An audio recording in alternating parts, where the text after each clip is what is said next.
Hi, everyone, and welcome to the Lure Fishing Project. This is the first of our trout episodes. So as we expand into different species, I had one particular angler in mind, and that is none other than Plinio Taurian. 50 years of experience chasing fish on lures, bream and trout, etc. Once a mainland local, now down on Tassie for the last 20 years. Who better to speak to about Tasmanian trout? So in this episode, you're going to hear a lot of ways that you can catch them, land-based boats, kayaks, etc. There's heaps of information here. It's a great old chat. I hope you enjoy it. So let's roll the intros and get into the episode. Here we go. Welcome to the Lure Fishing Project, where Australia's best lure anglers share their tips and stories to help you catch more fish and have more fun on the water. Here's your host, Andrew D.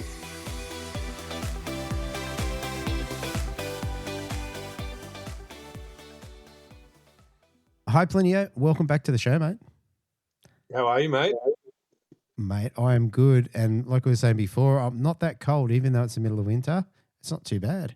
It's bad down here. It's about to snow down here. Yeah, you did say that. You'd say you had 6 degrees in the afternoon. We probably had 16, I would think. So We're going to talk about trout fishing, but it wouldn't be the time to go right now. But so it's a good example right now of when you wouldn't head up the lakes. But it's the bits in between that we're going to be looking at. absolutely. Look, we have had a good chat about bream and that sort of stuff, but trout fishing is another one of your passions, and it's something that I want to expose the listeners to. So I thought we'd get on and have a bit of a chat. Great. It's my pet subject, trout on lures.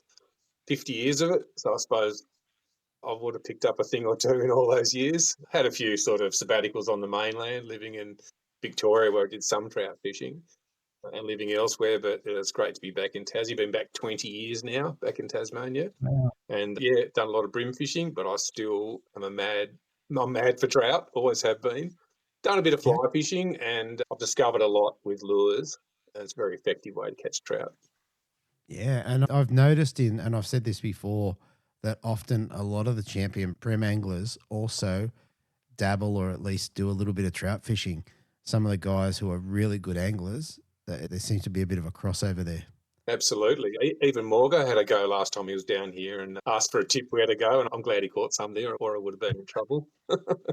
Oh, that was a great little video. It was the first time probably anyone had live scoped trout, or like maybe not, but certainly to have a good recording of it. I think it was a good recording of it. I think I'd actually heard about a guide on one of the old Doc Lures podcasts that was actually more finding groups of trout with his live scope, or maybe it was just a sounder, but that was also interesting. But it was amazing to see what the current version's doing and what you can do with it. That's where we'll be heading next with trout fishing in lakes. Yeah. I think so. Definitely something different. Now, before we hit record, we had a bit of an interesting discussion because I certainly showed my ignorance with trout, and I asked you what the sea runners were, and then you explained that there's a few different trout and this, that, the other. So maybe if you could explain to us what different trout are available in Tasmania and the special thing about the sea runners. This is predominantly a brown trout fishery, and we have rainbow trout to a lesser extent, and there's a minor fishery or three with brook trout in it as well. Okay. So, but it's predominantly a brown trout fishery. Yeah. Okay. And then with the sea runners, I had to ask, what is it? And it is a brown trout, but it's not quite a brown trout. Is that kind of accurate? Yeah, we were discussing that. So a sea trout is a version of a brown trout. Yeah, they had to actually redefine the description of species, I believe. I read in one article about sea trout because of brown trout. So brown trout is Salmo-Trutter, and a sea trout is, I think, Salmo-Morpha-Trutter or something like that. So It has a different scientific name. It's a debated subject, apparently, between scientists. But what happens is when you have an estuary, the Derwent's a great example. You have a big estuary like the Derwent. You have some mature trout that are in the river, and they might stray down the river, taste the salt, and that sort of taste of the salt will trigger biological changes in the trout and brings on a migrating response. And those trout will then loosely school as smolt, which are like small young trout, and then they will migrate out to sea, predominantly for food, for more robust food sources. So they'll go to sea and they can range up to 100 kilometres from their birth river. And then they'll return for both spawning purposes and, once again, they return for the bait fish run and a white bait run to feed on those white bait in spring. And we target them predominantly in the spring. Wow. And do you know if when you say they return, does a trout leave an estuary and go back to the same estuary, or do they migrate up and down the coast? Do you know that? I think a bit of both, but predominantly back to what I've read. I've read a lot of scientific writings from Scotland, which is where they seem to be doing most of the study on sea trout. And, they predominantly return to where they came from. Yeah. Okay. And not always every year. Sometimes they stay at sea for 2 years. And so every spring's like a lottery in Tassie. You don't know. It's not like you're going to have the same set of fish too. The signs this year are really good. So the few guys I know who've been out in the last week or two, we've all seen a big one or two, trout around 6 to 8, 9 pound. Yeah. We've all caught the 2 to 4.5 pounders. So that's a good sign that we might have a good cohort come in this year. So, it's a bit of a lottery each year. You don't know what you're going to get. There's lots of fun to do with sea trout. Yeah. And if you've got a brown trout and a sea trout, do they look the same, or is there visible differences between the two? So a fresh run fish, when it comes back in from the ocean, looks very silver. So it's a real silvery, salmon-like looking version of a sea trout. The scales are quite loose at times, especially when they first come in. But within a week or two, they start changing back to the sort of original brown trout colours with more a brown back and some spots and stuff, or some colouring in the spots like red at times. But brown trout are very varied in their looks anyway. But like after 4 or 5 weeks, it's pretty hard to tell them apart.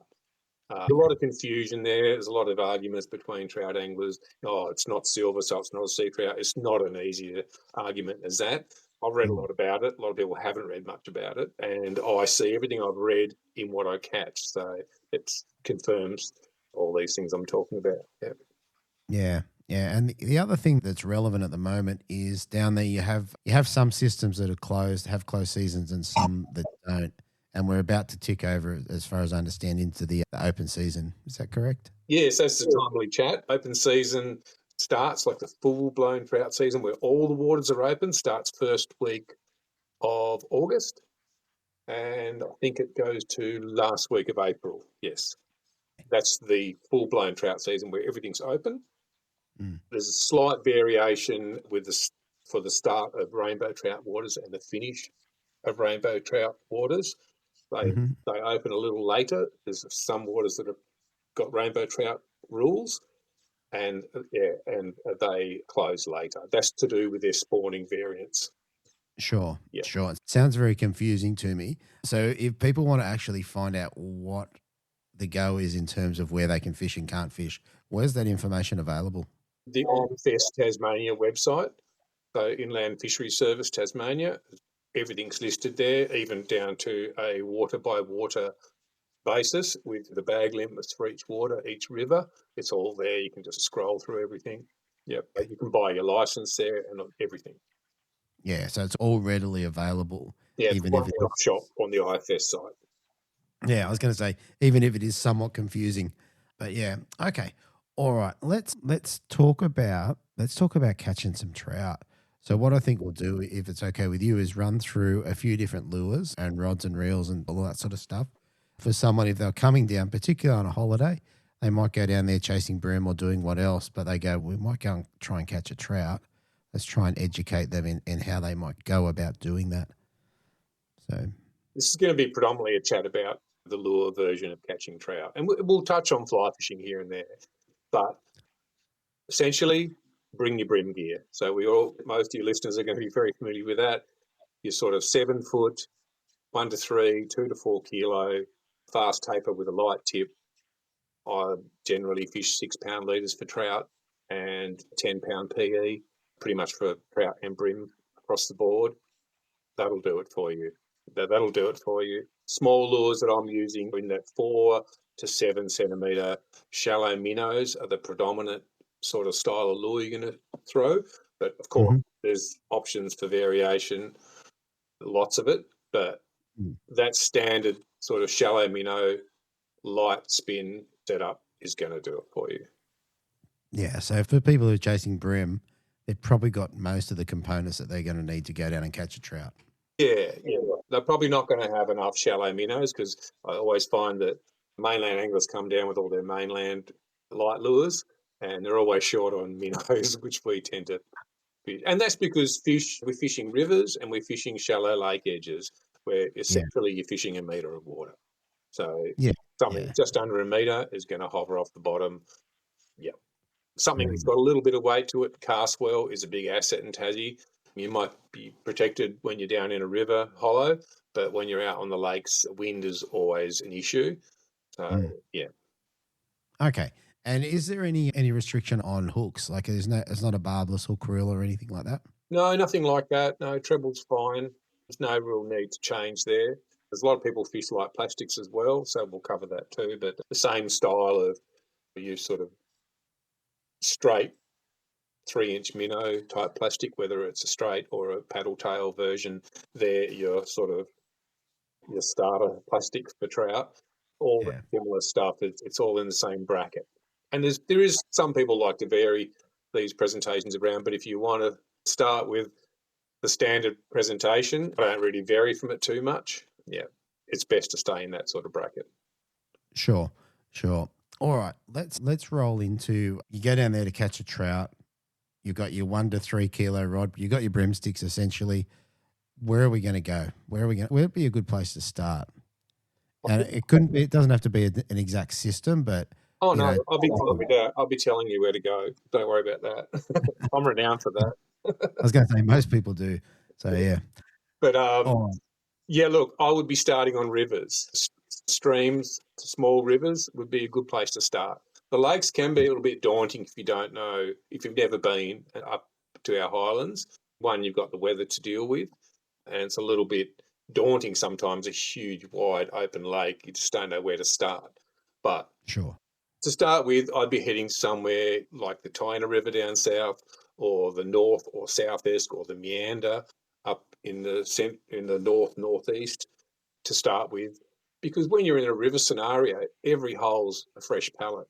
You know, you can muff it up in one hole, and then you can do 20 paces, and we have a blank canvas again, and we can try again. And then you can take from what you did wrong in the previous hole and try and apply some variance to it, see how that goes. So you get presentation after presentation to fresh fish in a river, and you'll accelerate your learning really quickly in a river scenario. Yeah. Okay. And is it a case of you're walking up the center of a stream, or are you walking banks, or what are we talking about here? Sort of a bit of a mixture when you're walking up a small river. But you often want to get in the river just for sort of parallel casting along a bank scenario. And also when you're down in the water, you're not got as much profile into the skyline. Stealth-wise, that's a good place to be too. Okay. All right. We're going to come back to the lures. What about if, like you're in Tasmania, like typically it's cold. What about gear to actually do that? If you're going to walk in the river, how are you going to be prepared for that? Well, I think your number one most important bit of gear is a good set of waders. Just for you're in and out of the water all the time, retrieving lures, there's a myriad of reasons, but you're protected. So you can stay warm, you can stay dry, you can access more of the river, fish it more thoroughly, you can do a little bit more when you're up the lakes, getting into sort of a little bit more variance in your positions, getting out towards weed beds and stuff. Landing fish, you can position yourself off the shore when they're trying to run you into sort of rocks against the shore and stuff like that. Waders, a lot of people skimp there and try and do it without waders, and they're not cheap, but actually there's some pretty mid-range affordable waders these days. I really wouldn't mess with cheap waders. It's pretty much a waste of money if you have to, but you can get some pretty affordable, breathable Gore-Tex waders these days. I was looking at something online the other day, $2.99. They were clearing last year's model. Yeah. I was thinking of buying them because I go through waders regularly because I fish a fair bit and I wade a lot, and I'm doing it in the salt as well when I'm bream fishing and sea runner fishing, and that'll that's death to waders. Yeah. Yeah. And I think in any fishing situation, at some level, you got to be comfortable. So I think staying warm, like if you're icy freezing, probably not going to have a good day, I would think. Absolutely. So yeah, it's just what you want to be comfortable, and it brings on confidence when you're comfortable. You're like, oh, I can deal with this. If it's raining, you put a Gore-Tex shell over your waders, and you're pretty much protected. You can push through a bit of a spell of rain, no problem. Yeah, it really gives you a lot more opportunity. All right. All right. Let's go down to the river and tie out a lure and see about catching a fish. What are we going to, first of all, give us one of your go-to lures and how you would go about using that to catch a trout. Interesting. It's the same lure, MW62F, that I'll use for brim. Mainly because I already know that lure, but it's a great trout lure. But I also used a little version of the MX48 just for that little skinny water. But yep, a shallow minnow again. And at times I'll even use a flash minnow, a Lucky Craft flash minnow. They're a really nice shallow dive on those things when I've got some real shallow dishy water to get through. And then I've got whole different boxes of larger minnows for long casting, for sea trout applications. And I'll have everything in little, I have big boxes for my boat, and then I'll have sets of these lures in small, for instance, those little Versus boxes like this. Oh, yeah. Yeah, I find these great, these little double-sided boxes. People know the Versus boxes. Yeah. Got all my really shallow ones and that really flat, skinny one. And then the next depth up in a slightly thicker box. So I've got a visual cue. I can reach into my wader pocket and go, oh, that's my mediums, that's my shallows. Yeah. So shallow minnow, yeah. Okay. And if we go down to the river, say you decide you're going to walk up the middle, is it just a matter of then working your way up, hitting the overhangs, hitting the current breaks, or how do you go about targeting the fish? So initially I'll probably, if I'm stream fishing or river fishing, I'll know my location, but I'll start by parking upstream. So I'm going to finish at the car, and then I will gradually walk downstream, have a little bit of look here and there, just fill myself in about what I'm going to be fishing over the next 2 or 3 hours. Okay. Then hop into the river, and then I know what's ahead of me. I know what I've got coming up. I was like, oh, I'll spy 2 or 3 really good bulls. Then I'll normally come in to the tail out of a pool when a pool runs out the real shallow, shingly sort of bottom of a run. So normally a typical trout run will be that shingly sort of fan at the back just before it goes down a little rapid, and then that'll ease into a sort of channel, and then there'll be a feed in from the next one at the top where you've got a little bit of a bubbling sort of section coming down into it. That's a sort of simplistic version, but pretty much that gets repeated hole after hole up a trout river. Yeah. And what are some of the key points that you're going to target? How are you going to manage that waterway? I'm going to start short at the back of the pool. So I'll often fish at the moment. It's because of my life. I end up late in the day fishing. So I'll often start at the back of the pool, short cast with a real shallow minnow, and see if they're there, see if they're on station. So in the first pool, I'm looking for a pattern straight away. So they're either going to be set up right at the tail of the pool, or they're going to be on the flanks under a little ledge, just upstream, or they're going to be sitting deeper in the pool, or maybe on structure in the pool, or they might be at the head of the pool. So I'm always looking for that pattern. And like any other species, like bream or bass or whatever, there's going to be a pattern there. And once some days it's really strong, and when you're trying to, like I often say, this fishing's all about maths, all about adding up the pros to make a success, the things that are really working to make a successful fishing sort of experience. Yeah, so often they'll be at the tail of the pool or the top of the pool predominantly. And then I will take that knowledge and then present more efficiently to those lies for each pool. And that really works with trout. So look for a pattern in the holes. The trout are very much like that. The other key thing in rivers is seams. So where you have still water and moving water and that little seam in between. That's a real strong thing for trout. So in absence of structure, you're looking for seams. In fact, you're probably looking for seams before structure with trout. Yeah. And then you find that they sit one side or the other of that. They'll either sit in the current or out of the current, or is there They can do typical both, but they're generally going to sit just in the calm water and be looking at that conveyor belt of food coming past and deciding whether to go or not. Okay. And so when we go and chase a brim, predominantly you'd have twitches and pauses and all that sort of stuff. Is it the same for trout, or are you just slow rolling it, or is it all twitch and pause, or is there patterns in that? It's funny, I've been fishing for trout for a lot of years, and the pause is coming into my game all of a sudden in the last 10 years. I think for decades I was like, oh, you don't pause for trout. And I was wrong. It's the thing about finesse fishing, isn't it? If you think you know it all, no one knows it all. You're always learning stuff. You've got to be open to learning. All can work, but I think the default retrieve is a slow wind, maybe with a little bit of a dab of the rod tip, but a slow roll, a real slow roll. And the slower the fishing, the slower the roll. You can really get slow. Like I was fishing for sea trout on Sunday, and it was a real slow bite where I really had to come slow it right down and dab the tip and actually stop the lure for the two big fish I got. But as things warm up, that changes and it's more of a moving bait scenario. But there is room for a little dab and a pause here and there. Yeah, okay. Okay. And given that, are your lures, do you use both floating, suspending, and sinking, or is there a pattern there? Suspending and floating predominantly, and probably floating dominates that. Yeah. Because you want to come up over rocks and up over wooden limbs, laydowns and stuff.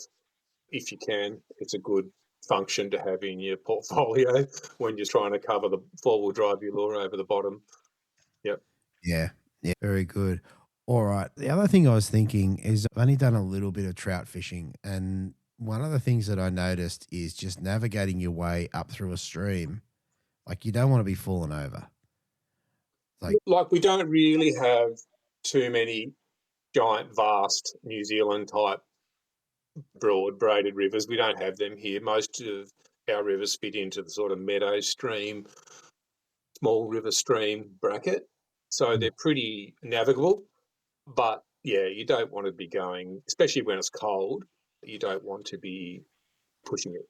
Your inflatable jacket, life jacket, if you're not too sure of where you're going, it's not a bad thing. You might feel silly wearing it, but if you're a little older and you're not as strong as you used to be, I'm 62 now and I'm starting to feel it. You start to lose strength in your hands and your feet and stuff a little, and you got to watch it. So it's not a bad idea, but generally you can almost get up the middle of most rivers, but there will be deeper areas you got to get out of the river and walk around. You can't get through them. And for that reason, probably the best time to be on the rivers is from Christmas to April. That's your prime time because you got those lower levels, the fish are more concentrated. You can get your way around the rivers a lot more easily. Yeah. Yeah. The whole walking up a stream, one of the things that I found hard is you put your foot down and whatever you put your foot on either moves or your foot just slips straight off it. Like you've definitely got to take your time. Would be my limited experience would show. Absolutely. Shuffling around. I do a lot of shuffling around when I'm not sure of where I am. When you've got a lot of willows overhead and the water's dark and you really just can't see what's in front of you. Find myself tippy-toeing out of pool sometimes. But I don't feel like my weight is very often these days, so I've learned not to do that. Tell me, have you had any spectacular falls? Yeah, nothing. I haven't broken anything. Yeah, but I'm pretty good these days. I used to when I was younger, I think. I was probably more like going at it like a bull at a gate. I'm more studied sort of approach to things these days, and I'm not in such a rush now. I'll probably do better because I'm not rushing around. I'm picking up more fish on those little side poke casts. I'll just poke one in against those logs. Not always looking way ahead as much as I used to. I'm a bit more sort of a pokey fisherman these days, and it's a better way to go with trout in the rivers, especially when there's a lot of cover, and our rivers have a lot of cover. So we have a lot of willows and overhang. But I do look for sections in the rivers where there are a lot of gravel fans and gravelled areas because it lets light in and breathes life. It's the access, it gives you lots of access points. So when you are looking for rivers, get like anywhere else, get on Google Maps and study where you've got all those sort of grey stone, open, gravelly sections because it gives you a lot of access points. And when, like in terms of casting distance, like with bream, often I'm casting as far as I can, but I don't think that's quite the case with the trout fishing. You can do a short 3, 4, 5 meter cast and still pull a fish. Would that be accurate? All the time. It's probably a whole different set of skills in landing a 5 meter cast neatly and commencing a retrieve and not moving your body and your silhouette too much. You might, as I approach casting positions, I'm always looking for backing, whether it be another blob of shrubbery, something behind me just to mask my approach. But yeah, so you can make those little sort of short casts and not be noticed because you're right there next to the fish. So all these little things, the hunting skills come much more into trout fishing because there's a lot more stalking in trout fishing. But yeah, those short casts are fantastic. And there's scope for your big long one up the pool sometimes. You do get some good fish like that because they're the wariest of all. And sometimes they do a longer cast. Yeah, fair enough. Fair enough. Okay, so you're walking up the river. I think you said, I can't remember which one it was, the MW pencil? Yeah, I know the MW62F. It's an Eco Gear 6 centimetre minnow. Got a nice cast weight. It's a 4 gram lure, not too light, not too heavy. It's a little bit bigger, like minnow, that a lot of people will use in a river, but I use that, give them a meal, not a snack scenario. I find I catch some better fish maybe than other people because I'm offering a bigger lure. The downside of that is that's a harder lure to swim. At times I'm swimming that 2 to 3 foot diving lure in 150 mil of water. Yeah. I've got a trout charging it with a big bow wave and throwing water side to side as it sort of head thrashes trying to get itself across the gravel to eat the lure. So you get that real sort of hard in mouth stuff.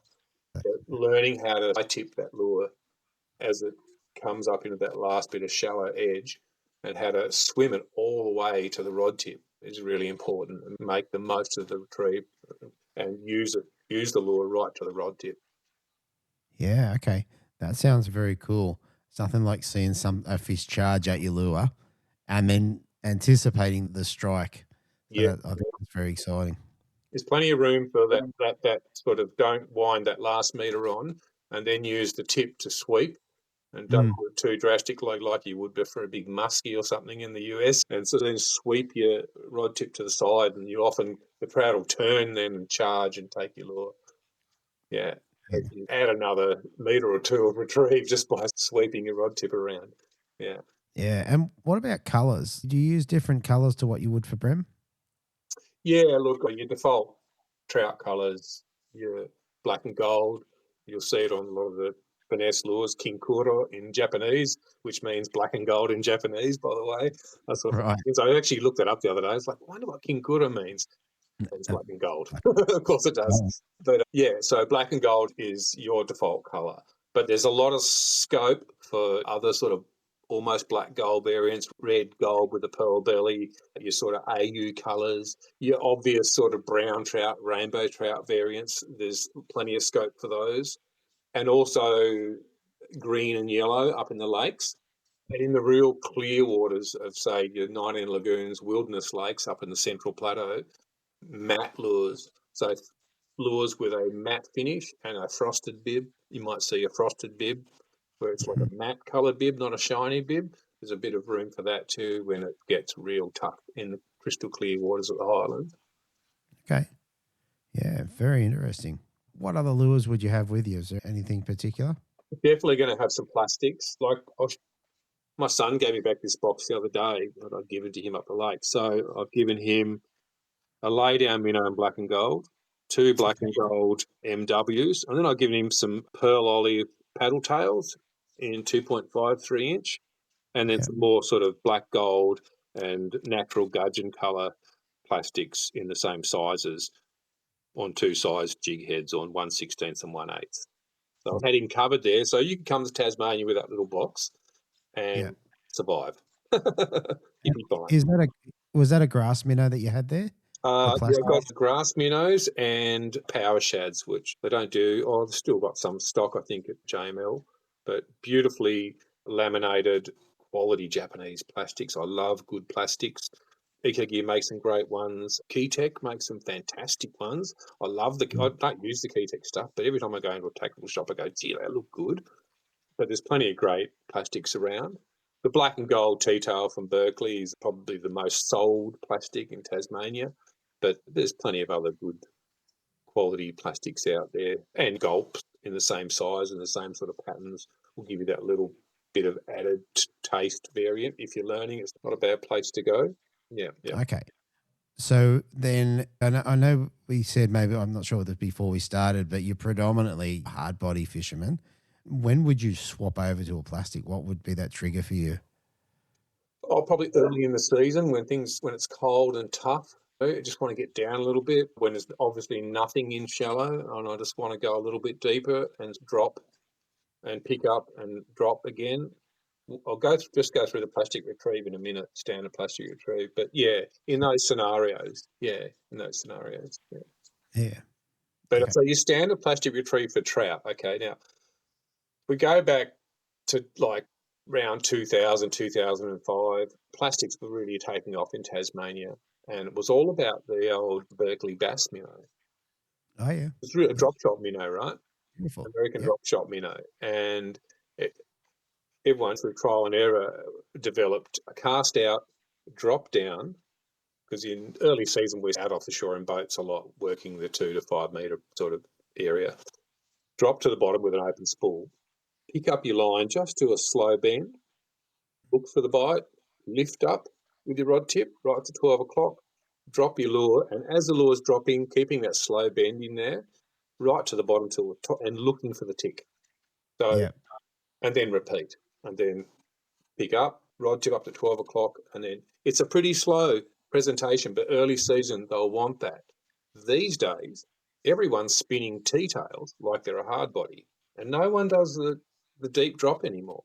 Really? Isn't it funny how it's not that long ago, it's 15 years ago maybe, but things like really, and like everyone was braining a trout back then with that sort of lift and drop approach. And now people tend to, when it's just winding T-tails and not really giving it the time to marinate in front of the trout. I have a bit of an issue with that. It's like we should all understand that's the default presentation for a plastic, especially because a plastic's more of a spring lure. If for my money, it's more of a spring presentation. Yeah. You can do both, you know.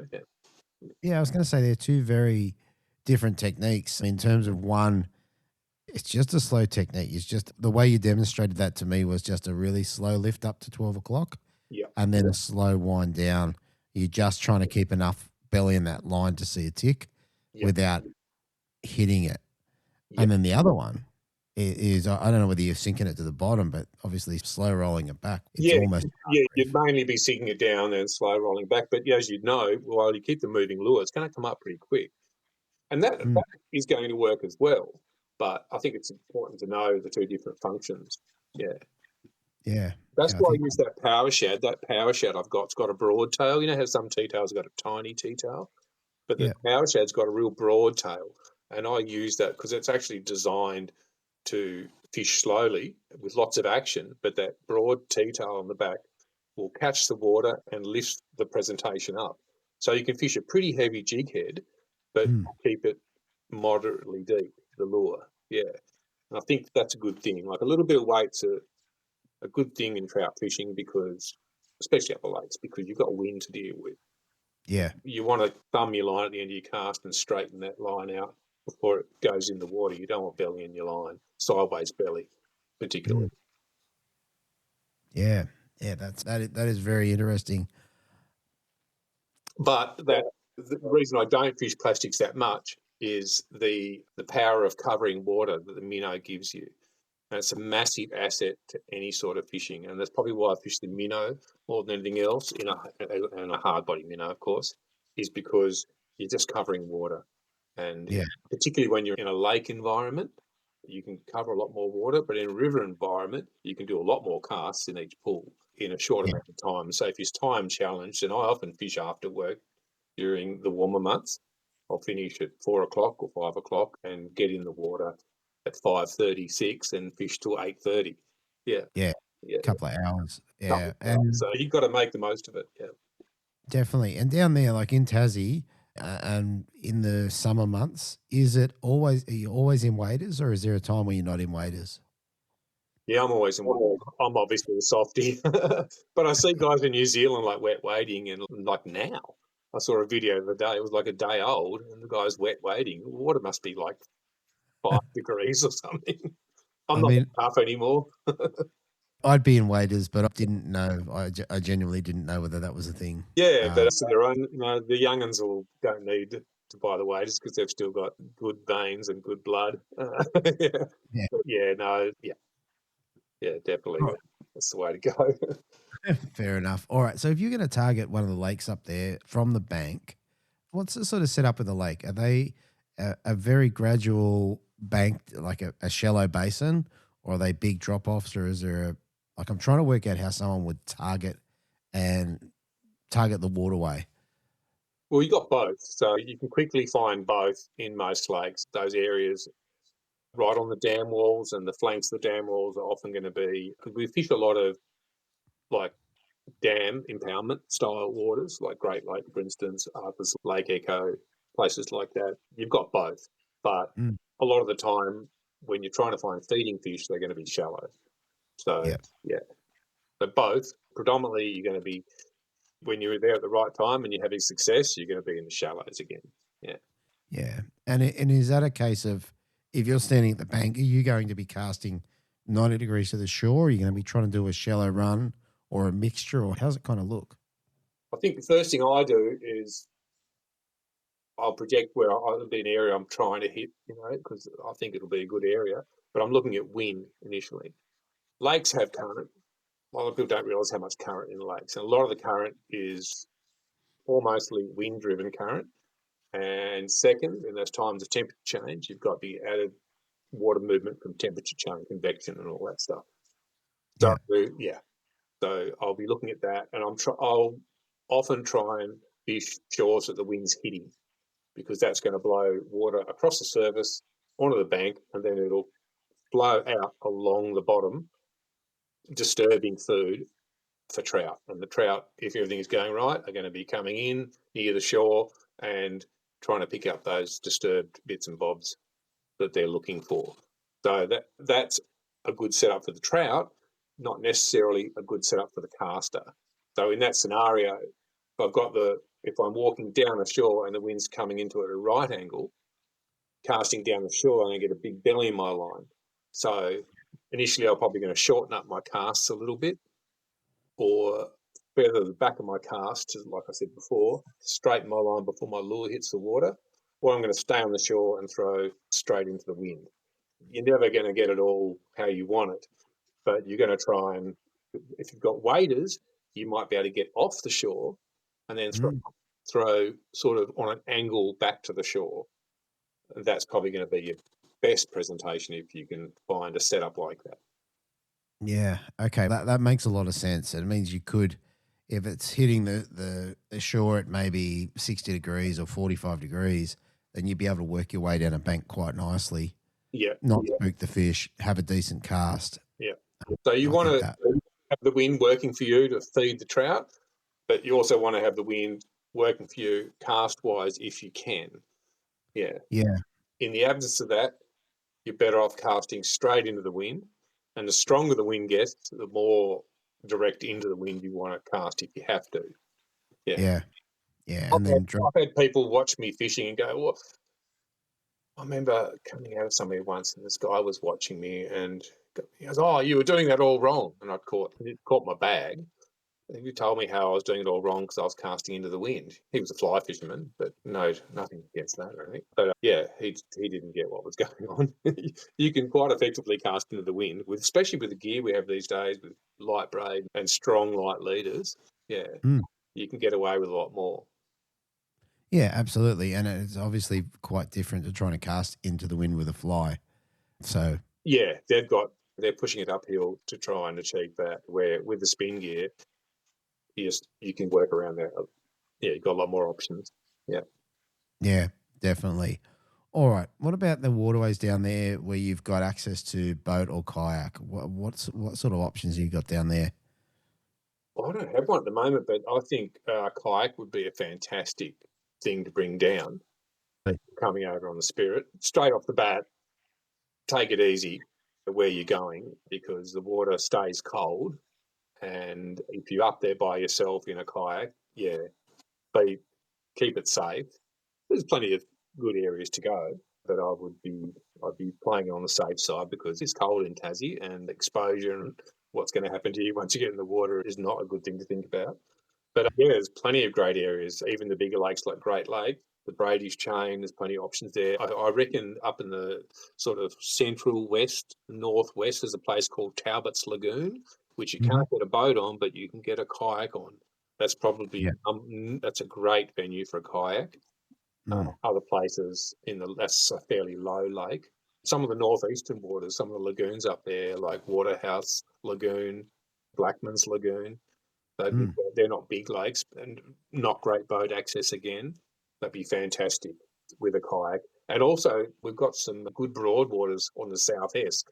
And it's like it's a river, and then all of a sudden it's a little lake for a kilometre or 5, and then it'll come back into a sort of series of runs and rapids, and then it'll come into another broadwater. And some of those broadwaters are on road bridges, like on the Nile Road. It's a fantastic access to one of the southeast broadwaters. And if you get on the map, there's quite a few good southeast broadwaters that would be amazing places. Probably not, and there's not many people that would have put a kayak in those places.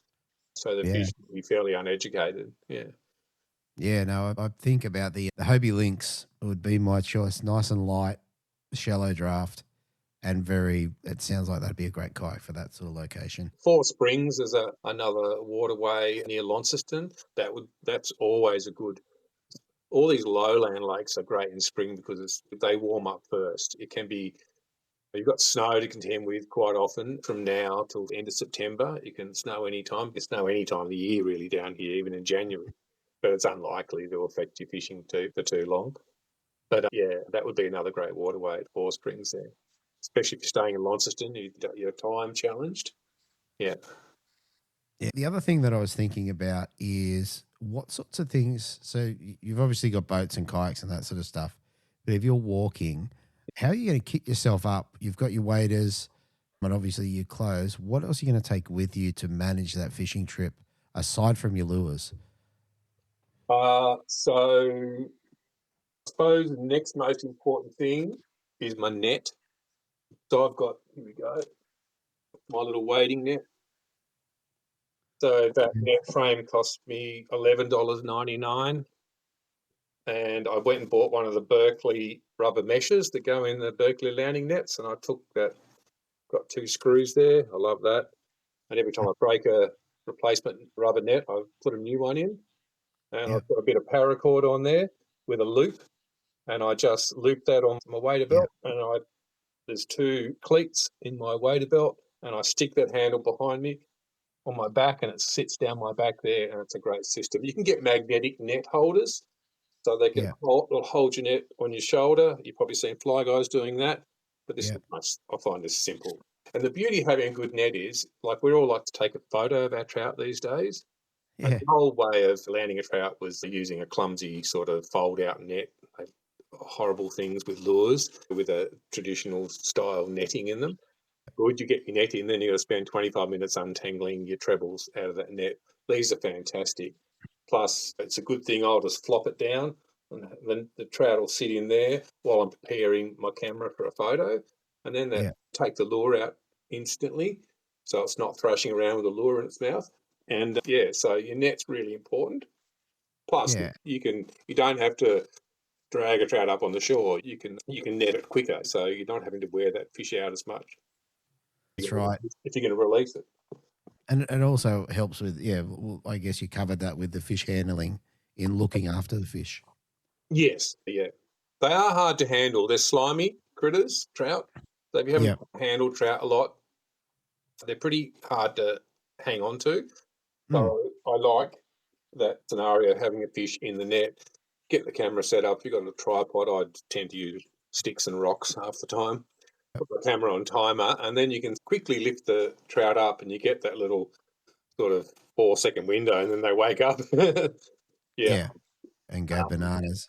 And go bananas, but I like to keep that net straight down there. They start to sort of wriggle. I'll just pop them back in the net, try again, take a few photos, and then do a little release. Don't keep too many trout these days. I keep the occasional one. Nothing wrong with keeping a trout in Tassie. Like most of our trout waters had a pretty rough time in recent years with a cormorant sort of plague we've had on, but they're recovering quite well. But I still see no issue keeping a trout. The best thing that can happen to our trout waters is we have less trout in them, so they grow bigger. Yeah, okay. Yeah, the less trout they are, the quicker the other ones grow, the more opportunity to food they have. So that's pretty much how it works. Yeah, no, that sounds good to me. All right, what else are you going to have hanging off your belt? Because I'm normally walking, I use my wader pocket predominantly. I go pack really light, unless I'm doing a big lakeshore walk or a big river walk for a day, then I might have a backpack as well. But I'll have 1 or 2 concise boxes of gear. I'm not one to bring tackle tray after tackle tray stacked in a backpack. You just don't need it. I might take 2 of these, and in 2 of those, I've got probably 30 hard bodies. Yeah, which is for a month on those. Yeah, it's basically 2 small trays, which fit into pockets and backpacks and all that sort of stuff. Yeah. Also have another little bag here. Japanese guy gave me, and that's a little sort of bum bag thing. The old bum bag's pretty handy if you want a little bit more gear. And got a little tool pouch on the front of that, and I can fit a little bit more associated gear like pliers and leader in there and keep it separated. Sometimes I do get a bit frustrated when I have a couple of leader spools and pliers and scissors all in my one pocket, but simple's the way to go these days. The more I do, the simpler I go over time. So I don't know what that tells you, but it tells you don't need to have reams of gear on you. And if I do, it is handy having a backpack sometimes, especially if you've got a mix of weather. You might be on with a jacket and off with a jacket if you're walking and you get hot, and you can throw food and a drink in there as well. Yeah. No, that makes sense. And with your leaders, do you mix it up much? Are you changing 3, 4, 6 pound, 10 pound? What are you doing with that? I'm like with Brim, I'm sticking with 6 mainly. I'm a big fan of the Yamato Chinu Harris guy. That's amazing leader, that stuff. I'll run that in 6, and I'll drop down to 4 or 5 if I have to, and occasionally I'll go up to 8 now.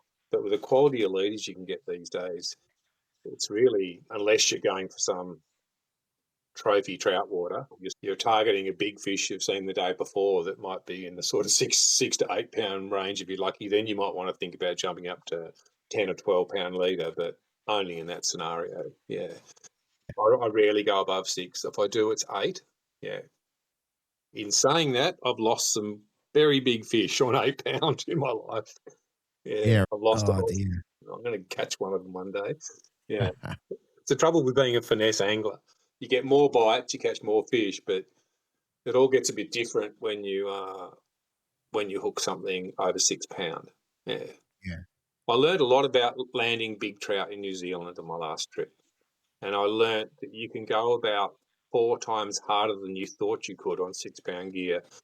The things I did with 6 pound gear in quite fast flowing rivers in New Zealand just blew my mind, and then a couple of days later it blew my mind again, and then the same a few days later, and I just, to the point where I had just like red line trout that were taking me down pools, and where like I remember pulling back a laydown minnow once, and all 6 trebles, this is when I upgraded the hooks, were pulled straight, flat. Wow. Yeah, and I lost that fish, but it showed me that I really couldn't snap the thing off. So it speaks volumes to the quality of gear we're messing with these days. Yeah, the straight and 6 hook points is pretty good going or bad going, depending on which way you're looking at it. Yeah, so. It's pretty amazing. You must have been well hooked.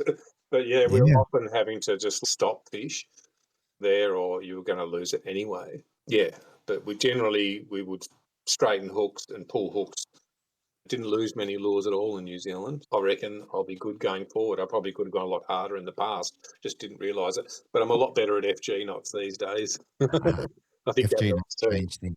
Yeah. It's a game changer, that knot, isn't it? For me, absolutely. It's when, like, I always change leaders every night of a competition when I was doing double unis. Every night, just change them. And now with FGs, if I've only used that rod a few times and it looks fine, I'm probably going to leave it. So yeah, I heard your little Swamport podcast the other day, and the guy was talking about not replacing his leaders for a month. That's me. I would do that too, but before a comp, I would replace him. Mitch, yeah, he kind of got a bit lucky there. Yeah, I'll give him a good pull if they're strong. Yeah, they're strong. Yeah, fair enough. Yeah, I back myself there, but I'll change it when I need to. But yeah, there's nothing's gone wrong in the first bit of their life. It's unlikely to in the second bit of their life. I don't think I used to tie them as well. I tie them now. I reckon I stack my FGs like on the money these days, and I think people try the FG at the start and they have issues with it, and you probably will with any knot. But the FG is a knot that you'll really progress in, and it's already good when you first tie it, and it'll get more and more ability to survive the rigors of fishing the better and better you wrap it. Yeah, I think always think of it braiding it and trying to make it wrap like the coils of a spring. It's got to be neat and consistent, and then it'll be very strong. Are you a tight wrapper, or do you wrap and tighten during the knot? I wrap firmly, I would say. Yeah. But I find if you do it too much, sometimes it doesn't sit right. Because I wrap it with the rod pointing away from me, line in my mouth, and then wrap around it. And I try to drag the braid down the leader. Like I try and drag it down so it does sit like a coil spring. Yeah. That's what I try to envisage. Yeah. I think I used to over tension it early on, and you get some distortion there. So I learned that's not the way to go. They're still pretty good, but eventually they just pop one day. Yeah, it's because you had that little bit of over tightness in there, and then once I got confidence with not having to do that, and I was worried because it's not really a knot, is it? It's like a lashing, isn't it? An FG knot. That's right. And you don't need that. You don't need it to be super tensioned. It's a very different knot in light line. You see a lot of videos, people showing you how to tie an FG on 30 pound. That's not the way to learn a light line version of the FG, because it's tied quite differently. It's tied so many ways. Yeah. No, I definitely, when I chased with 30, 40, 50 pound leader, I didn't have any issues with the knots. They were very easy. So, yeah. So I suppose your light line FGs, it's probably going to take a little bit longer to learn, but it's well worth your learning. I think so. Okay, so we've covered a little bit about streams and lakes and what have you. What about if we're going to chase a sea runner? Yeah, runner's probably my big passion of recent years, and I've probably been tinkering with it the whole 20 years I've been back in. But so look, there's limited stuff you can do with sea runners, okay? So mainly because their range is low in the system. So in saying that, I'll run off the best spots in Tassie, okay, for a land-based angler, because I think that we can do anything with a boat. But for a land-based angler, the Derwent is probably, especially early season, like right now through end of September, and then a little bit later on when they come out, the lower Derwent, it's the best land-based bream fishery in Australia. And likewise, it's a very good sea trout estuary, and there's lots of access points through different suburbs and little easements. Google Maps, you find a month's worth of fishing on the Derwent in about 5 minutes. Yeah, okay. The Derwent's fantastic. A lot of the northwestern river, the estuary sort of mouth areas, and they're quite short systems on the north coast, like the Inglis River, parts of the Mersey, Black River. There's plenty of areas up there. And even on the other side of the northeast, the Forester River's a good one. There's a really nice area around the highway bridge there. You heard of Barnburgle Golf Course, that little section that comes through the golf course there. Quite a good little sea trout estuary there. Yeah, and that's most of it really. Oh, and then the West Coast, of course. I haven't said much about the West Coast because it's a bit of a trip. If you're coming to Tassie to fish the West Coast, you really do your research. But there is some scope for an interesting trip down at the Henty River. The mouth of the Henty is a great piece of shore access for sea trout. Yeah. There are limited sort of shore fishing options for sea trout, and but it's a spring bite. Okay. So it's now till early October, mid-October, really.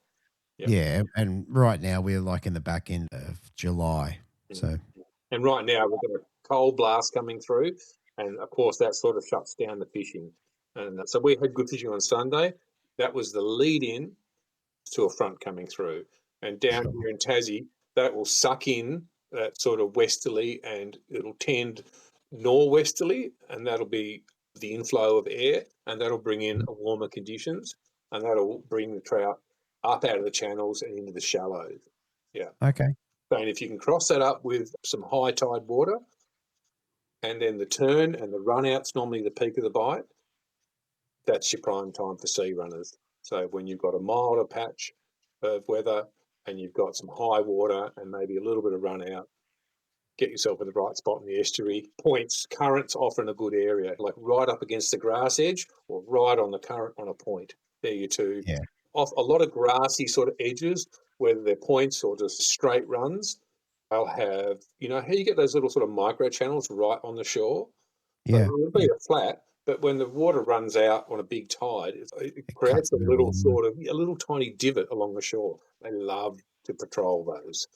Yeah. Okay. Yeah. So if you find one of those with a few rocks in it, a few ambush bits of structure, they can approach bait fish behind. They'll come behind a rock and swim out around it and hit bait fish. So we call those rock gardens. You probably call them rock gardens everywhere else too. But ambush rocks, you can combine those things as well. You'll often found yourself a good spot to have a go for a sea trout. Yeah. Yeah. And what's their sort of feeding patterns? What do they like to feed on down there? Predominantly bait fish, but I suppose we're talking lure fishing, we're talking day fishing. Historical sea trout fishing is done at night. Okay. Quite a nocturnal feeder, but they do that for that reason. They're often quite slow in the morning because they're fed at night. But by midday, and of course, if you've got a favourable tide coming in the afternoon, they'll get out of bed for that, and they'll be looking because they've got the right water to hold the bait in the shallows, and they've got access to the shallows and access to the bait, so they'll make the most of it and come in. Yeah. Yeah. I think you mentioned that, and you'll have to pick me up on this, that at some point they're eating baby eels. Oh, yes. So often the early runs are elver migration, so you get the baby eels coming back upstream, and they love the little elvers, and they'll be like quite skinny, and about 6 to 10 inches long, little elver, and they seem to love those. And then we get some lampreys. Do you know what a lamprey is? No. Like an eel, but it's got like a suction cup with teeth all around it. Really? After we chat, look up lamprey, and it'll blow your mind. But I like those, but they're much bigger. So I'll tell you a story about a lamprey feeder from years ago. Okay, this is a hard luck fishing story, but it goes to show you how much they like eels and elvers early season. So it was last week, I think 3 years ago, might have been longer. And it was early season, and I'd go out looking for trout. I don't expect much when it's cold. And I was fishing a muddy pan up against the banks, and the trout, the eels, and what do I call them? The eels and lamprey. Lamprey, sorry, having an Alzheimer's moment there. They love feeding that shallow sort of muddy edges in the middle section of the Derwent. I was fishing one of those areas. Thought I saw a bit of a bow wave, threw a shallow minnow in there, crank, huge bow wave, just turn and charge my lure. I just kept going. It's hard to stay calm at those times, as literally there was spray coming off the side of its mouth. Wow. Big trout. It was easily in excess of 10 pounds. Took my hard body, and I'm on. I'm like, all I think then when I got a really big trout, I knew it was a big one. It's like, get out of this shallows, because I've got isolated clumps of grass and stuff to get through. Got it out of there and into the deep.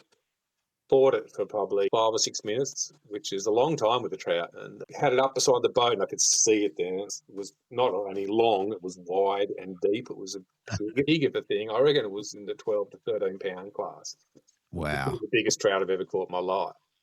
And got the net out, probably a little too early now that I know what I know these days, having had a bit of New Zealand big trout experience, and tried to pressure it towards the net.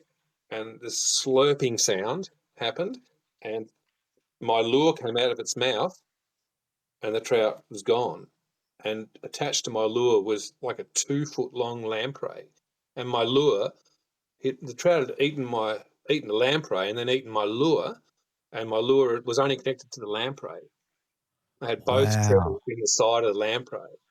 Yeah, I've got a photo of my lure and that lamprey. And that's crazy. While I was disappointed, it's a good story, isn't it? Yeah. Yeah. And Yeah. not sure what it taught me. Yeah, Not sure what the lesson was you- there. It was, you're just going to lose some fish, aren't you? It doesn't matter what you do. Maybe you need 2-foot lures. I'm not sure. Yeah, I don't know. But yeah, they do love the lampreys. Yeah, and after lampreys, sorry, I digressed. You get the true whitebait run, more September sort of run. A lot of people talk about sea trout and say it's all about the whitebait run. It's just wrong. That's only part of the year. If you wait around for the whitebait run, some years it never really happens much. You'll go home. You never get out really if you wait for the whitebait run some years. Yeah. But even like sometimes a lot of the sea trout might even live in the lower Derwent. They call them slob trout, and they're trout that they're sea runners that sort of don't really range very far, and they'll like stay in the brim areas. We catch slob trout while we're brim fishing in the Derwent. And this year, like you might have seen during the ABT events, we had an amazing anchovy bite. Right. Sea trout came in for it, and I caught a couple of good sea runners during that bite. So they're opportunists, like most fish, and they came in. Some fish came back in from the sea just to hit this anchovy bite because they knew it was on. They were on the anchovy. And that was March, April. So when they're not really supposed to be here, we saw quite a few trout. It's hard when you're brim fishing and you're seeing sea runners around. You're like, you've got to fish a bit differently for them, but you've got to decide which one you're fishing for. Yeah. And then later in the year, and also crab feeders, they all feed on crabs too. Okay. Yep. And there's some really good articles written, a really good article written by Greg French, probably our most famous trout writer. It's online, actually. It's a great read if you want to look up Greg French's article on lower Derwent crab feeders. And he's fishing in November. I've never heard of anyone fishing in November. It just goes to show you that so much to learn about trout. They're such a great species. I've been fishing for them for 50 years since I was a 12-year-old, and I learn stuff all the time. I keep my mind open to learn. There's always things like this to learn, and new options to attack, Yeah, okay. And if he's talking about crab feeders, are you targeting them with crabs or soft plastic crabs, or? No, I'm pretty much minnows again, just for the amount of water you can cover with them. But I'm probably using a much more bait fish type colorations, like the blue and silver MW, the famous 393 blue MW. Caught all my fish, all 3 fish on Sunday on that. Yeah. It probably doesn't really matter that much, but I see it as you may as well match a bait fish. But anything bait fishy, shallow, will do the trick. Yeah. Sure. I think one of the famous sea trout lures for many years was the Gulp minnow 4-inch in a smelt pattern. But it's just a standard bait fish coloured minnow, isn't it? Yeah. That's right. The 4-inch one, though. Yeah. Yeah. Okay. Is there anything else that you want to cover? Oh, look. Probably if we talk about lakes, we've got to mention the 19 lagoons and the wilderness fisheries right in the middle of Tassie. Okay. So it's called the Western Lakes, that whole greater area. So Great Lake is our most famous big lake, and it's a good place to go and start your lake experience. But if you find it too big, if you go to the western side of that road that's on the western side of Great Lake, if you go further west there at Liaweenie, you'll need a national park pass. You can drive in there, and if you're going in there and it's your first time and you're going to walk away from the car, you can stop at the ranger's hut and sign yourself in, especially if you're by yourself.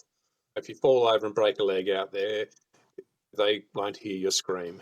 Yeah. Maybe write a note about which lake you're going to, heading off to so-and-so lake, but solo, something like that. Yeah. That's a good thing to do. But that people wanting the true Tassie lake experience are going to want have probably read about the Western Lakes. The 19 Lagoon is the first group of lakes you hit, but if you're fit and young and keen, there's some great overnight camping to be done there. I spent a disproportionate amount of my youth camping up in the Western Lakes, chasing trout on hardbodies back in the late 80s. And I remember buying all these Nils Masters, 7-centimetre Invincibles, and going up and fishing them because the lakes are very shallow, a lot of them. The margins are very shallow. You're fishing in super skinny water. I think that's where I learnt my skinny water skills. Sure. Fishing, upsticking minnows and learning how to fish 1 metre divers in a foot of water. I had to learn that pretty quickly because I figured out trout really liked, brown trout love a big feed. They like a good feed if they can find one. I mean, they have a big mouth. They can. Yeah. So they have a bucket mouth on them. A lot of you get a 4-pound, especially a big buck brownies. They've got huge big mouths on them. Yeah, it's a great place to go and apply finesse. It's not easy out there. It's a clear water fisheries. The walking around the lake edges isn't easy. It's like thick grass and quite clumpy, and a lot of sort of little channels off the bank. If you step in, you've got to watch your step. And if you do camp up there, take proper wilderness camping equipment.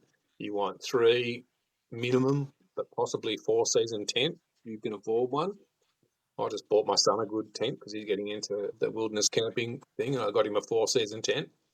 But it's a trout fishing experience like nowhere in the world. And for the adventurers, that's probably where they're going to want to head. Yeah, that's a fantastic area. I spent many nights up there and weeks up there. We used to go and stay for a whole week camping out there. Wow. And live on there. Don't tell the fly fishermen that. But that was back then, it was a different era back then. But yeah, I remember going back to Launceston and going to tackle stores to crow about your catches. And honestly, they didn't believe me. They're like, oh, no, those lures don't work up the Western Lakes. It's all okay these days, but the fly fishermen didn't want to hear that you were catching better trout than them on big minnows in no water at all. They just couldn't really comprehend that. I discovered that pretty early on.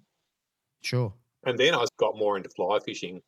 I was fly fishing a bit before I did that, and then I did a bit more fly fishing after that, but I got more into the dry fly thing on the streams. But finesse lures has always been a passion of mine for trout, and people poo-poo it sometimes and say, oh, that's not how you catch a trout. Fly fishing is a secret. And sure, there's plenty of fly fishing secrets to be found, but it's really overlooked what you can do with a lure and trout, especially with the equipment's different these days. Everything's of a really high caliber, and there's a lot more sort of variance.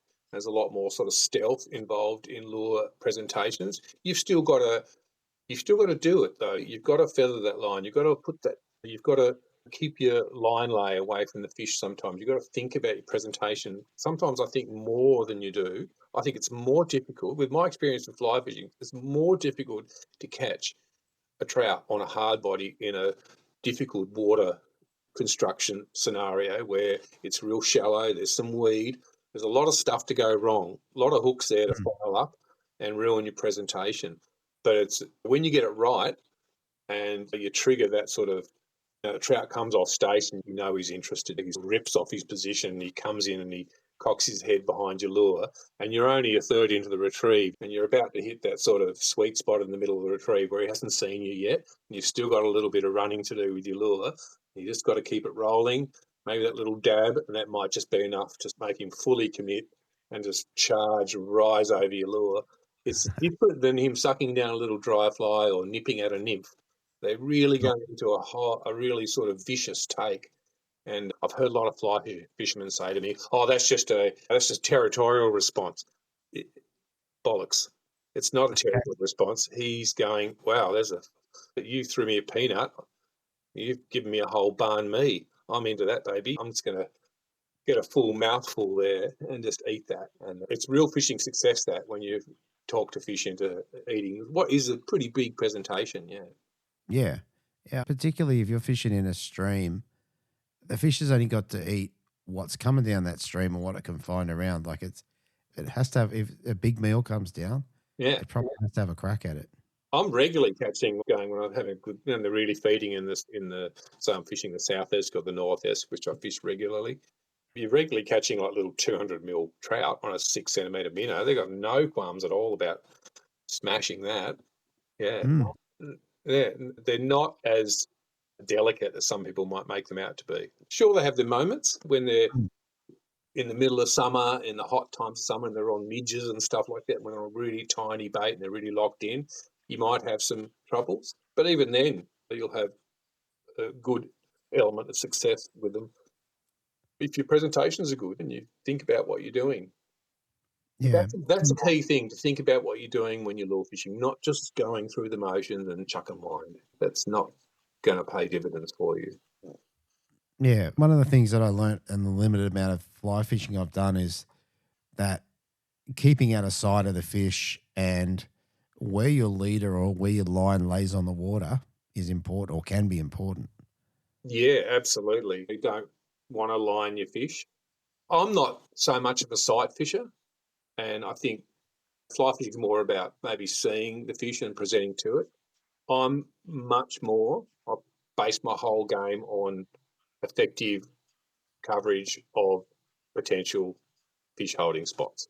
That's what my whole lure fishing game is. Probably don't mindlessly throw casts over everything anymore, and as much as I used to, with the elbows and fingers and shoulders, not what they were. Yeah. I'm all taped up at the moment, mate. like an aging AFL footballer. Like But, aging AFL. yeah, it's I probably pick my moments a bit more now and think about my casts a bit more. Yeah. And what's a trophy fish down there? You talk about catching 200 mil ones. What's a par fish? What's a trophy fish? I suppose like a good fish is anything over 50 centimetres.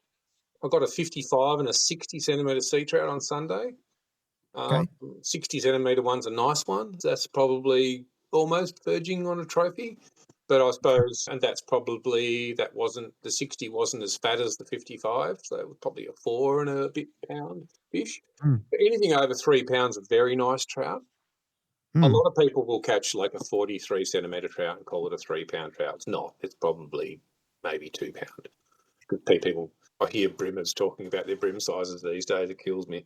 But you get that. Everyone wants to catch trophy all the time, but it's not easy. They've got to put the yards in to catch real trophies. And waterways ebb and wane with trout populations. They'll have good 2 or 3 year patch, and then they'll be not so great for a while. So it's good to keep your finger on the pulse. There's some good areas like Talbot's Lagoons produces really nice fish. If you're looking for size in fish, predominantly Talbot's Lagoon's a good place to go. Derwent Sea Runner's a pretty good option. You can catch a good one. Lake Crescent is and it's the trophy fishery in Tassie of recent times. I don't like fishing there. It's a discoloured water lake. I don't like flogging dirty water for hours. I don't. If it's 100 pounds, I find that quite boring. But I'd rather have my lake craft and my stream craft working. When I do the right thing, I get success. I'd rather that than just hot luck. But trophy fish waters, you're quite capable of catching a 6 to 10 pound fish at Lake Crescent. Places like the Western Lakes will also provide good fish, and that's probably your biggest potential for sight fishing, where you could walk and spot and then present. Most people are going to do that with a fly. You're probably going to make it hard for yourself doing it with a lure, but if you're a finesse lure fisherman and you want a challenge, probably the 9N lagoons you'd probably be able to find. You probably have to move just a little bit outside the 9N lagoons into the first of the Western Lake. Fish places like Wadley's Lake, Julian's Lake, maybe some of the other lagoons like First Lagoon. It's got a few crackers in it at the moment. People kill me for putting that out. But all these places are pretty approachable and pretty accessible and not far off, only within 10 minutes to an hour's walk from where you park your car. That's pretty good. Yeah.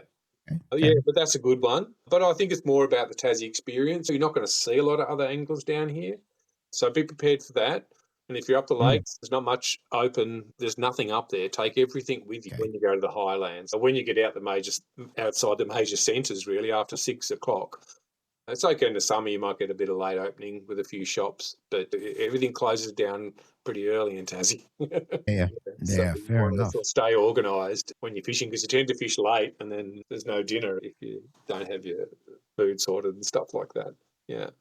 Yeah. Okay. All right, mate, we're going to start to bring it to a close. There's a couple of things. There's one more thing I did want to touch on and maybe finish up with a capture. What about weather and conditions, maybe through from month, a year through to what's your perfect day? Oh, perfect day. Look, out of all the fishing I did last year, I really enjoyed an afternoon on the rivers. Just the amount of fish you'll see, the amount of opportunities you get. I'm not so much a big fish guy. I like catching 40 centimetre brim when I have the opportunity, but I don't have to catch it. You know? I like catching a 3-pound trout when I can, but I don't have to catch it. But, if I go to a river and, maybe catch, 6 to, if you have a good afternoon, you might catch 20, 25 trout. But that's a lot of action, and I like that. It's not that it's about numbers, but you get a lot of opportunities to work on your game. And Sure. for me, that's one of the really cool things you can do is have a good afternoon on the rivers. And it's generally that sort of March period at the end of the season when they're really in better condition. The trout will improve condition at that sort of February to April block at the end of the season. So I like that. I like the rivers. I think takes me back to I think I like that session on my sessions on the Northwest this year because that's where I learnt to trout fish. And a lot of people get bored with waterways. I have that sort of pang of what it used to be. It's not quite as good these days as what it used to be, but one afternoon on the Northwest this year, I caught probably 25 fish, and they were as good a fish as I've caught in all those years that I've fished it. And that was a good experience for me. I was like, wow, it can still be like the old days sometimes. And I really got something out of that. It's filled me with hope for the future. Yeah, but on that particular day, can you remember what conditions you're in? Was it sunny? Like that classic warm afternoon. Particularly good thing on the rivers is the reason I went was I had 10 mils of rain about 24 hours before. Now, a little squirt of rain in the rivers will really bring the trout from under the banks and bring them out into holding positions like your seams and your rocks and your overhangs and your depth breaks and stuff. It'll get fish out from under the bank and the structures and get them feeding. I remember there was one corner where I think I caught 4 in a row, 4 and 4 casts. So they're on the job when they're doing that, and you're using a very effective means of catching trout when they do that. Yeah, perfect. But I could give you lots of big fish stories from the Western Lakes. Caught hundreds up there in the days, but I don't think it's about that. I think it's about enjoying the experience, getting a bit of fresh air through the gills. It's good. I think your biggest asset, what I've learned at my age, is your biggest asset in fishing is your health and your ability to keep doing it. Yeah, it's your biggest asset. A lot of people don't have the benefit of that. And if you do, if you're young and healthy and you want to catch fish, keep that in mind. Don't spoil your health. Not that you need it, but it gives you ability to do those extra yards like the wilderness fisheries and stuff like that. It's not for everyone, but I think that's a big asset to a trout fisher, staying fit. And if you keep doing it, it keeps you fit. It's like one gives you the other. The more you do it, the more you stay in the pink. I'm not a gym guy. I've never been inside a gym, but I use the streams and the estuaries and the lakes of Tassie. That's my gym. Yeah, I think it's hard work. I did think about something while you were speaking. I spent a week in the South Island of New Zealand about 10 years ago now, and on a last-minute whim, I threw in a rod and a bit of tackle, and I had no clue how to catch a trout. I had no idea. But I ended up getting them on blades, which was effective except for when I lost them. Have you had any experience with any other weird and wonderful lures or anything where you've caught them you didn't expect it? Absolutely. Topwater. I'll tell you something we used to do at lunchtime when we used to be camped up the Western Lakes. We used to get a minnow, like a floating minnow, and sit on a point, have a sandwich, and we'd throw the minnow upwind off a point and let the light breeze float the minnow over a weed bed, and we'd just sit there and, back in the day, smoke a cigarette, something like that, and eventually you just hear splash, and the trout would take it topwater, and I did try a little bit of topwater, but I found topwater was a bit of pushing it uphill. You'd give up a lot of trout to catch trout sort of thing with topwater, but blades definitely. Okay. Specifically more your vibration baits, your moulded plastic ones, like the old Daiwa TD Pro 55s were amazing back in the day. This is more like in the 2000. And I wrote some articles on it back in the day for some publications because I was having such success on blades.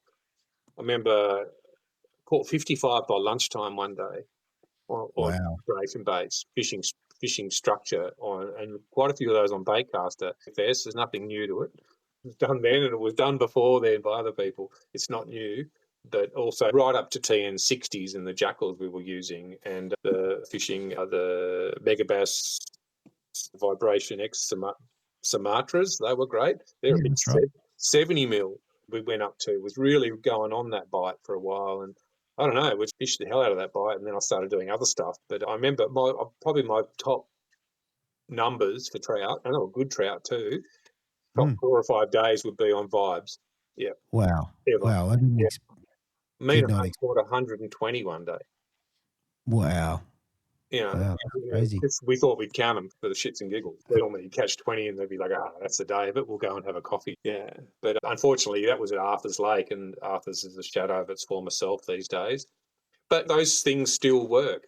I catch a few sea runners on ZXs every year when I'm looking for the first brim of the year, and I'm targeting pre-spawn schools that you'll pick up when they're having a midday sleep at the bottom on the mud bank at the bottom of snags. You'll be like, you'll hook up and you're like, oh, that's a funny feeling brim. I've caught some great brim to put a beautiful 5.5 pound fresh sea runner one day on a vibe in 6 meters of water. So all sorts of things will work. Yeah. I fished the VXs over sunken treetops in the impoundments for fish that are sitting in sunken treetops, and they've got only 1 metre to 2 metres of water over the top. We burn and kill VXs across those. Pretty good way to lose lures too, but also used to really drag the fish out where it just didn't seem to want to move for a plastic. Yeah, so vibes definitely strong for trout. I've seen people mess around with swim baits. I find it a bit slow, a bit ineffective sort of coverage-wise. But bigger baits at times, occasionally fish a little bit. But you've talked to me a few times, I will stick to what I know. It's not because I don't want to vary. I've got boxes full of different thousands of different lures here, but I do. Yeah, I caught some nice fish on the Western 9 centimetre jerk bite last spring. Got some nice fish from a lowland impoundment last year on that, so that worked really well. Sometimes going big's not a bad thing. I could probably more scope there for that. I think on the West Coast where they get the biggest sea trout in Tasmania, people go a size or two bigger, even up to 20 centimetre Nils Masters and stuff. To get the real big sort of 10 kilo babies that do exist in there, but there's literally like a handful of guys in Tassie that can do that. Not really a time of fish sort of goal, that one. But you can always try different things. Yeah. But plastics and minnow will cover 99% in that sort of 2.5 to 3 inch or 50 to 70 mil range. They're going to cover 99% of your needs in Tassie. Very good. All right, mate. Probably look, one last thing before we shoot off. What about what's next for you? When are you going to chase trout next, and what are you hoping for? Oh, okay. I'm looking at the back end of this low and whether I go back, because I caught a couple of good sea trout and it's that time of year, so I'll probably do that. The opening's coming up weekend after next. I wouldn't mind getting up the lakes. Sometimes it's a bit of a 2 or 3 hours. 2-hour drive is a long way in Tassie. The mainland is like getting out of town. That's right. That's just getting across to North Sydney. Yeah. So the longer I've been in Tassie, the more I become turn back into a local. I wouldn't mind fishing, doing a bit more at Great Lake this year, even though it's a bit of a moonscape open lake. It's 50 k's long and most of 10 k's wide, a bit wider in some areas. Great Lakes, that's why it's called Great Lake. It's great. It's huge. That was probably post-cormorant problem. They got thinned out and the conditions seems to have improved there. So I'll probably spend more time fishing that this year. I wouldn't mind doing a little bit more in the Western Lakes again. Just I've still got the walking legs in me, I think. Just have to watch my step. So been gearing up for that a little bit. I'm probably going to hit Four Springs Lake. Did notice that Morgo caught some nice trout there. So Might go and run on his parade there. And I keep meaning to fish Four Springs, but there's so many options in Tassie. You can only do so much each year. I wouldn't mind go and spend some more time on the Forester or Great Forester to some. It's up near Bridport on the north coast, just outside Launceston, probably an hour and a bit drive from Launceston. Okay. Just because that's got some nice fish in it. And it's also got a stream section just above the estuary section, which all happens in a matter of 2 kilometres, like a half an hour or so's walk. Yeah, and there's a few of the other lowland impoundments like Blackman's and that have always got fish in it early in the season. So somewhere in there, that's how I run. I always have, they're like, oh, how many plans you got today, Plin? I'm like, probably 6 for this weekend, and I don't really know what I'm going to do until that morning. I sort of like to keep myself in the dark, Andrew. Surprise myself in the morning. It sounds like lots and lots of options, which is a fantastic thing. Yeah, I'm normally rolling with the weather. There's a weather variation. It's not quite where I want it. I'll probably more decide on that these days. So I'll have a few plans going on, and then I'll just study, and when I can see the weather firming up for something specific, I'll end up deciding on the morning and I'll go on that. Yeah. Yeah. Very good. And to wrap it up, mate, is there any, I know you got a couple of sponsors. Is there anyone you want to give a shout out to? I'm with John Mill and Eco Gear and Norries. Actually, talking Norries, here's a new lure that no one's seen. Oh. It's the new laydown minnow. Okay. So we have I think everyone knows what a laydown minnow is out there in Brimland. Keep your eyes open for spring. I haven't tried these yet. But are they in shops yet? No, they're not even in. These are just the forward samples. They're just from the Japanese range. They've been out for a while, but they haven't been brought into Australia before. Yeah, slightly larger format in the laydown minnow, and that's really tickles my senses, because that gives me castability on the lakes. So it really fits in. It's just what I wanted. I love the laydown minnow, but it was always a little light for me. But I can punch this into the wind because we're jumping up to 6.1 grams.